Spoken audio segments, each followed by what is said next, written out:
whatever you want to So call you're feeling empathy for an executioner, but not the person he executed. He's a cold-blooded assassin. No one should be feeling empathy for him. He's a rich kid with a broken brain, totally agree. Probably like you. Okay, I want to play 2 clips now. Natalie Winters with Piers Morgan on Piers Morgan Uncensored obliterates Briahna Joy on Piers Morgan Uncensored this evening. So Briahna Joy says that she feels no empathy for the CEO that was recently murdered and uses a bunch of excuses about our broken healthcare system, which is broken, but also a cop-out for her words. Natalie Winters calls out Joy for it, and they get into a heated debate. Now, of course, Joy, who is also part of the liberal left or the woke left, is basically stating that this guy should have died and stuff. He deserved it, but at the same time, Natalie Winters is also going to show how this doesn't excuse the fact that, you know, even though he's been murdered, that's not going to fix the problem at hand, which is a broken healthcare system. So the fact of the matter is not only that, but also they're celebrating the death of a CEO, and Natalie Winters, as well as others out there, are calling those who are on the left out. So here's Natalie Winters and Piers Morgan on the Piers Morgan sister obliterating the left over the recent murder of the United Healthcare CEO. Now, if you enjoy what's being shared in this video, go ahead and smash the like button and share the video far wide across social media. Be sure to subscribe to the channel, click bell notifications, so that way be notified of future uploads and updates. Now, let's go ahead and get right into it. Do you feel any empathy for Brian Thompson and his family?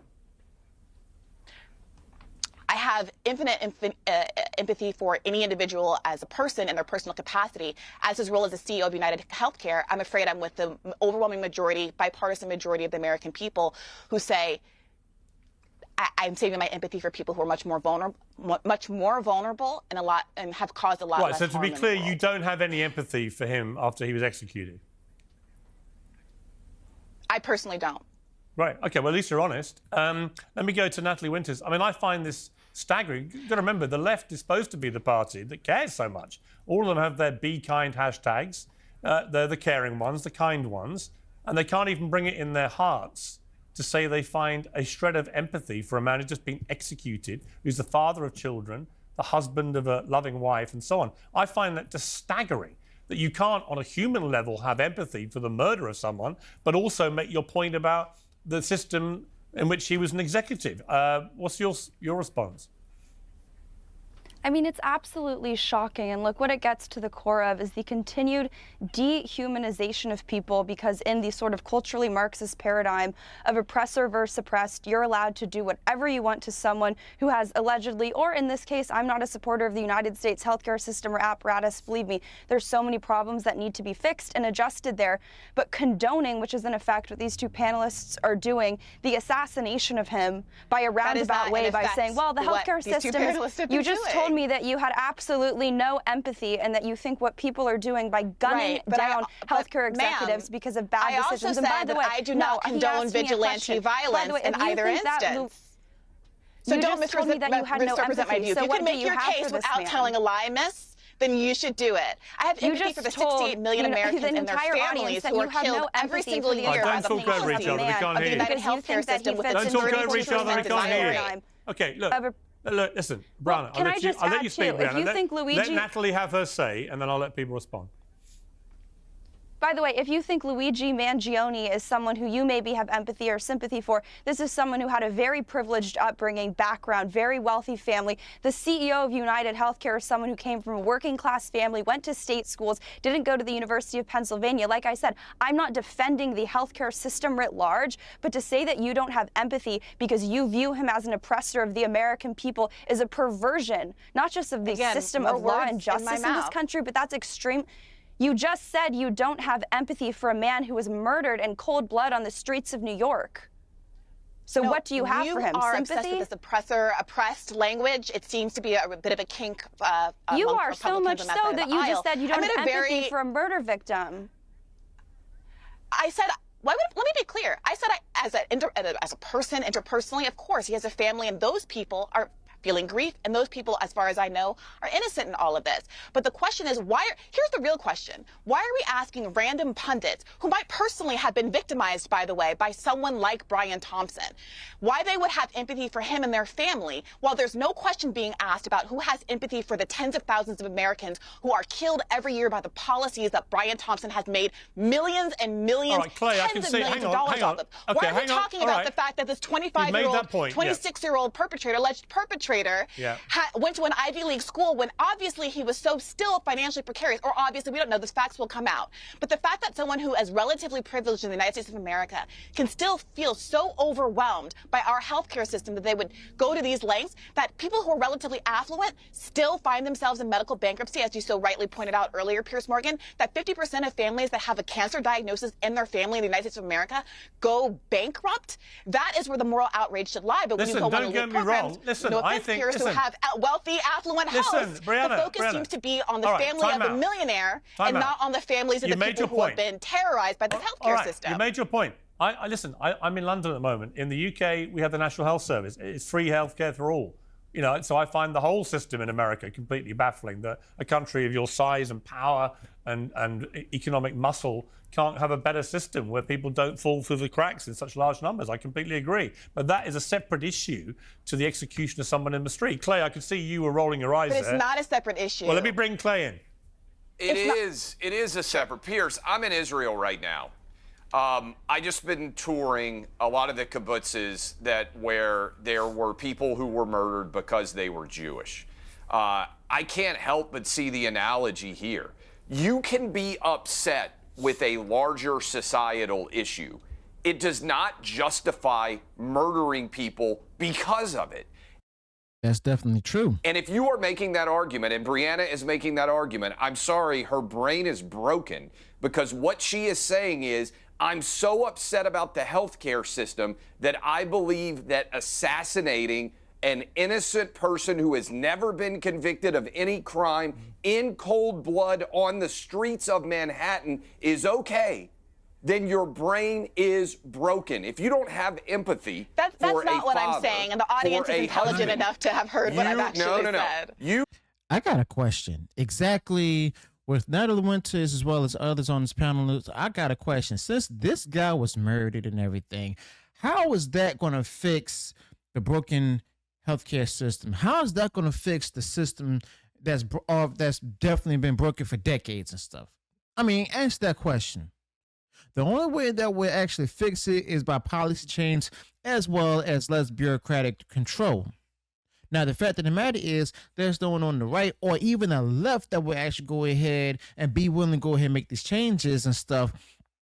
And I guarantee you, Congress will no doubtly wouldn't even get involved in it. Even if they did get involved, it's still going to create an even bigger mess. But Natalie Winters, as well as others here, even Clay and stuff, are actually, correct. And it seems to me that Joy here is actually having like a lot of nonsensical arguments and stuff, saying that how these issues are related and stuff, when in reality, they're not. You see, the murder of this CEO has nothing to do with, the rise in costs and stuff. Matter of fact, we don't even know the whole reason as to why this guy was murdered in cold blood and stuff. And the fact of the matter is, the only argument that Joey has is like basically his privileged background and stuff, and Ivy League schools and stuff. His upbringing is so good, so on and so forth. How do you explain him having basically mental health issues? I mean, really, what does that have to do with anything? And the fact that, she's showing that, she's a part of the party that's supposed to be tolerant and stuff, even though they don't know what tolerance is, who's supposed to be all about joy, who's supposed to be about acceptance, so on and so forth, and kindness and stuff. It seems to me that they're not living up to it, with Joy here included. You said you didn't have empathy for the killing of a man because you were upset about the larger societal issue of healthcare.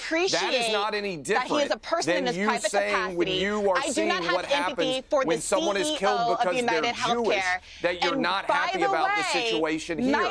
It's justifying millions of Americans who've been victimized by Brian a larger societal issue that you don't like. And by the way, this is not a healthcare debate. Yeah, I want to play two. It is a healthcare debate. Hang on, I want to play. It is a healthcare debate. Briahna. It's a murder debate. Yeah, it's a murder debate, not a healthcare debate. People are not excited about. Wait a minute. People are not excited about murder. There are thousands of murders that happen. Well, maybe not thousands, but hundreds, whatever, dozens of murders that happen every day in the United States of America.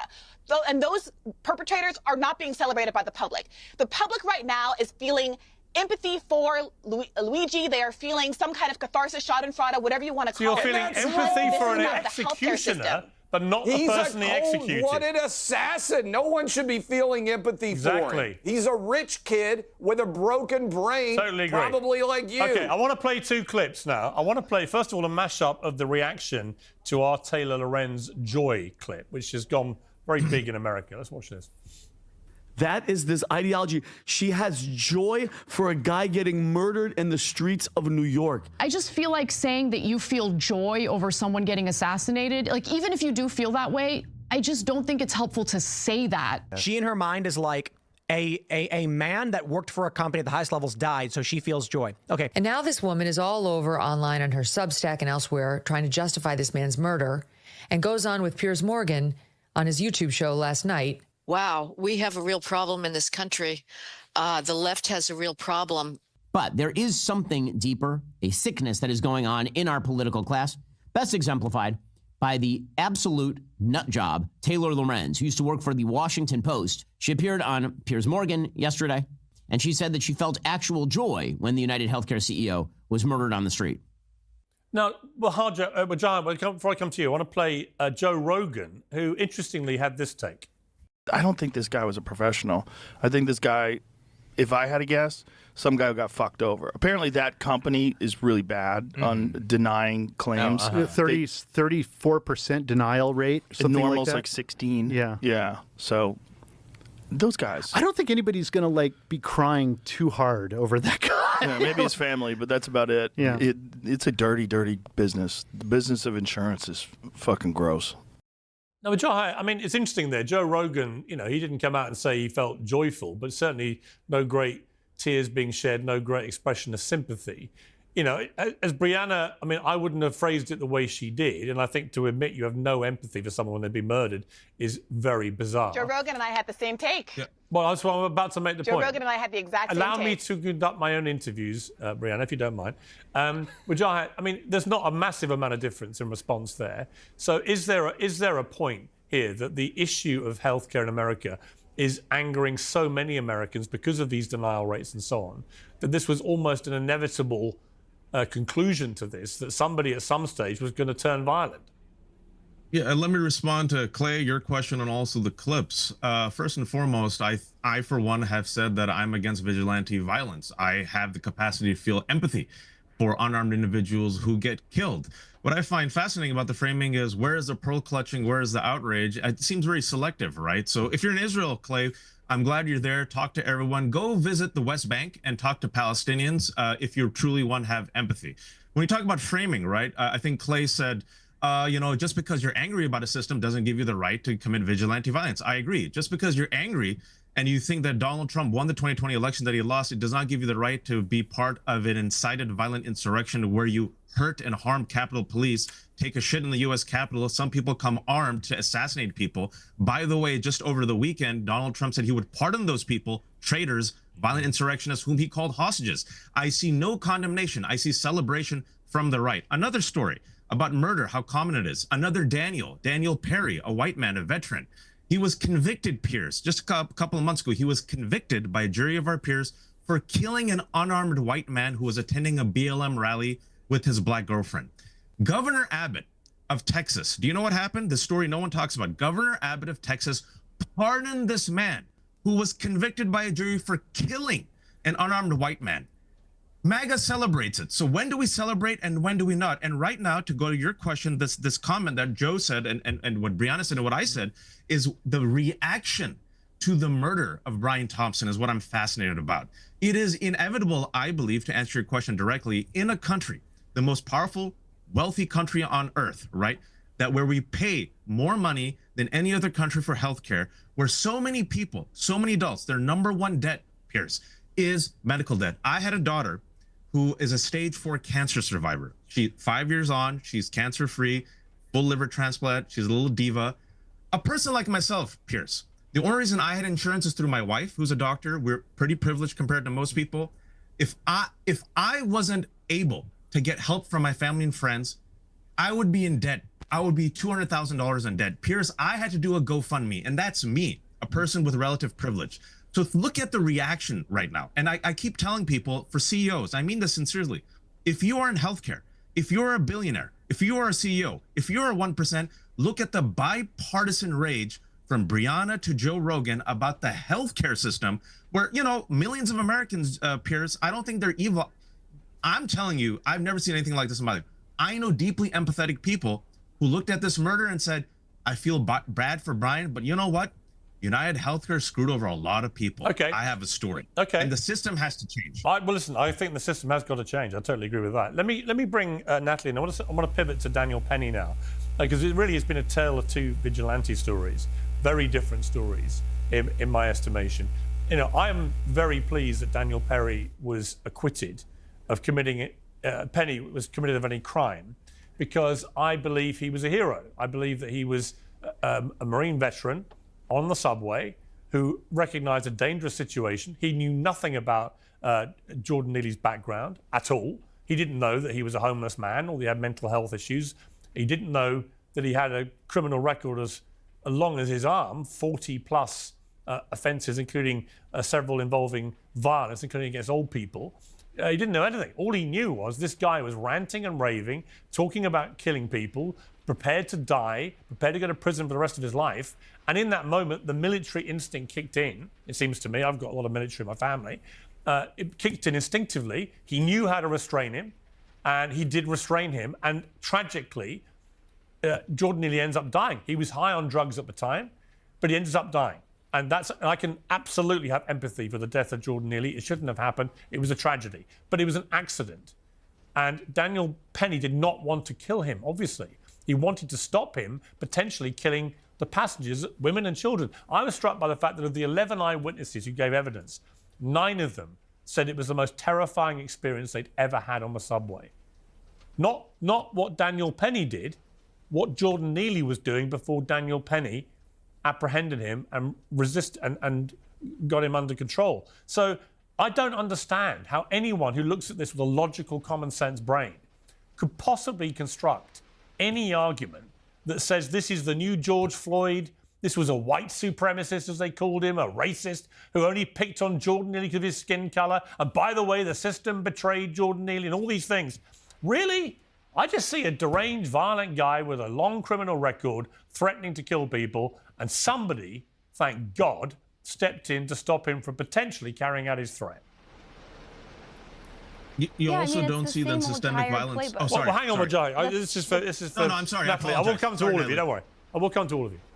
No, it's the same old tired playbook that they've always been using. I mean, it's just race baiting. In this case, they're effectively, I think, trying to start a race war. If you look at the way from NAACP to BLM to left-wing outlets have framed this, they always portray the man who died as some Michael Jackson street performer and Daniel Penny as, you know, a former Marine, right? You can see it in the analytical way that they're approaching this. But I think it even is something that's much worse than this. And what I mean is that you have progressive elites who have pushed soft on crime, that's an understatement, policies, proposals that lead to the continual release and bailing out of people who've been arrested on 42 separate crimes, including attempted abductions of 7-year-olds and beating up and trying to harass elderly women and men on public transportation. And as a result of those horrible policies, average working class Americans, the same people that I think these two co-panelists would probably say that they have a lot of empathy for, are forced to suffer the brunt and the negative ramifications of policies that lead to criminals who need to be in jail or insane asylums,